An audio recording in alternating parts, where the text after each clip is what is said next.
Hi friends, welcome back to my channel. Candace here, sharing my second layout with the October Clique kit called Funfetti. So to start off, I'm using the paper from Pink Fresh Studios that came in the kit. And it's nice because this paper comes pretty much already designed and decorated, but I did want to add some watercolor. So I'm using some Distress ink.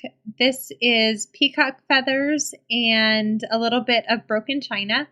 And I'm just going to do the packaging technique again, just because it's nice and easy. So sprayed with some water and just continued with that circle idea around that paper. So just place that Distress ink on the paper and then dried it off with a paper towel. So I just keep placing my photo down, making sure that it's going to fit right where I want it. I want it to cover up the word beautiful because although he is a very cute little guy, he's a boy, and so sometimes I feel like beautiful just goes better with girls. I don't know. So I wanted to make sure that that picture covered up that sentiment right there. So here I decided to add some stitching around that circle. So I took some black thread and went around the circle on the page, and I went around 3 times, again because in scrapbooking and in most other things in odd numbers is just more pleasing to the eye. So I did 3 messy circles around the outside of that circle. And as I was doing it, I was getting worried because it is 3 very messy circles. But in this kind of layout, really, the messier, the better. It looks good. So I finished my 3 circles with that black thread and continue with the layout. So I clipped the extra pieces of thread off, and I'm going to start embellishing around that circle now. So I placed the photo back down, and I know I wanted to soften the line of that photo against the paper. So I'm going to add something there in a minute. But first I'm going to take these little cut-aparts came in the exclusive cut-aparts in the kit this month. So they all say little sentiments like shine bright and just little things that would go perfect with things that I'd like for my little guy. So I'm placing those around the paper, and then I wanted to add a little pocket to put a tag in behind the photo. So I have these little vellum pockets. I think they're from Dear Lizzie polka dot party, and I'm gonna slide that behind the photo so then I can just tuck in a tag there and put my journaling there for some hidden journaling. So now that I know I want those little sentiments to go along the paper, I'm just gonna lightly tack those down with my glue because I know I'm going to be doing some stitching through all those little word sentiments. So at first I was thinking that I wanted to match colors, so I was putting the white, the yellow sentiment by the yellow feather, and the pink by the pink embellishments, and the blue by the blue watercolor that I added. But in a few minutes I decide to mix that up a little bit. But that is what I was actually planning to do at this point in the video.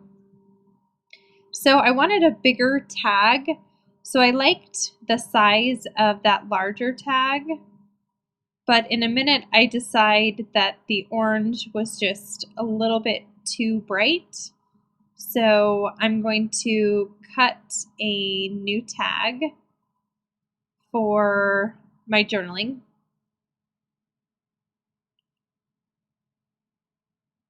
And what's nice about tags is that if you don't have a tag, you can just cut one really quick. So I just grabbed some white cardstock and just cut a tag real quick for my journaling. And I grabbed a hole punch, punched in the top real quick, and then I had a tag all ready for my journaling. So that little flare piece also comes in the kit this month, and it says, "You are my world." Super cute. So that I'm going to place down at the lower edge of the photo. Here I just grabbed some floss to place in the top of that tag, some black because it would match the stitching of the circle.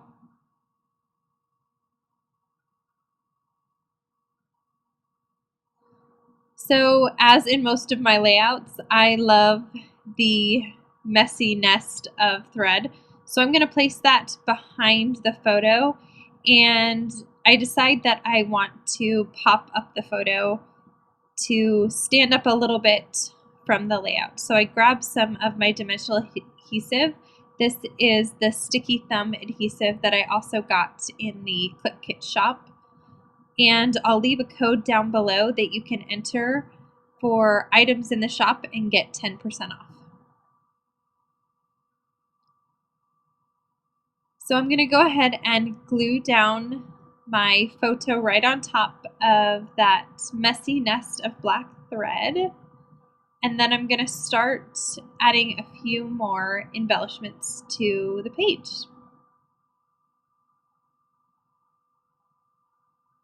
So I'm going to put that flare button down by the lower right hand corner of the photo.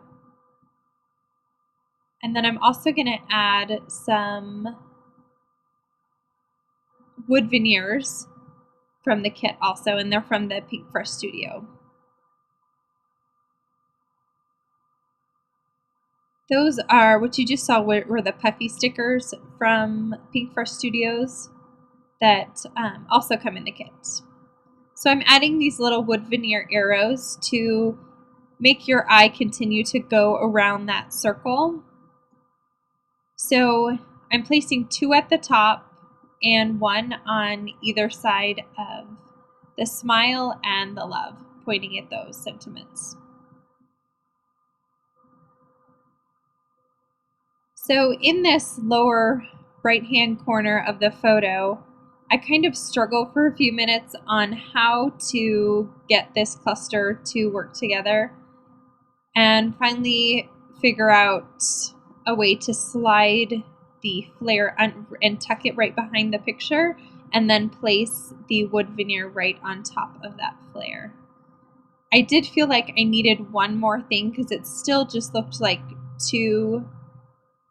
a 2 item cluster. So in just a second, I'm going to grab some more thread and I'm going to make a little circle thread nest to go right underneath that flare button. So on that puffy sticker sheet, there were little tiny hearts, and so I'm going to take those hearts and place them by like colors of the sentiments. And so what ended up happening was I didn't like the yellow now down at the bottom when I added that heart, because then I had 2 hearts next to each other. So here's where I decide to mix up the colors and add that yellow heart and yellow sentiment card at the top and move everything around just a little bit so the hearts were separated across the page.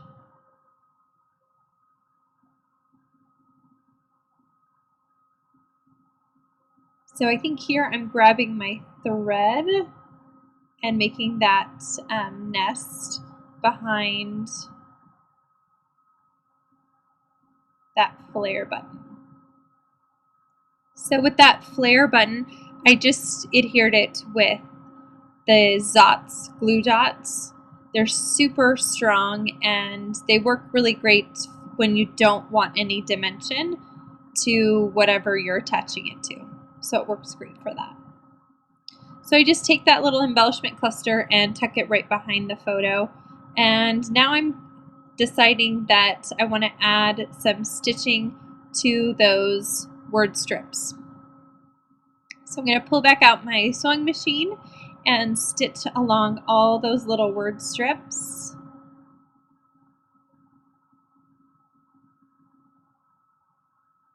Now I trim off all the extra thread. And I didn't trim it too short. I did want to continue that messy idea of the layout and just kind of keep some of those threads loose. So like I talked about in my last video, I just like to pull the layout to the side once in a while and check to make sure the lighting looks okay and I'm liking the way all the colors look. I decided to add some of the Heidi Swap Gold Color Shine just around the outside of that circle to add just another color, another touch. Now when I finish this layout right here, I figured I liked it and it was done. And the next day when I looked at it, I felt like your eyes kind of wandered off the page. So I wanted to ground the layout. So the next day I came back and I trimmed the outside of the layout just about 1/4 of an inch all around and added it onto some white cardstock. And I'll show that in just a minute. And I felt like it mimicked the photo. Here it is. So here you see I just outlined, stitched on the top and bottom to stay in a diagonal. And that completes the layout. Links are below and still photos are at the very end. If you have any questions, just let me know. Thanks for stopping by. Have a great day. Bye-bye.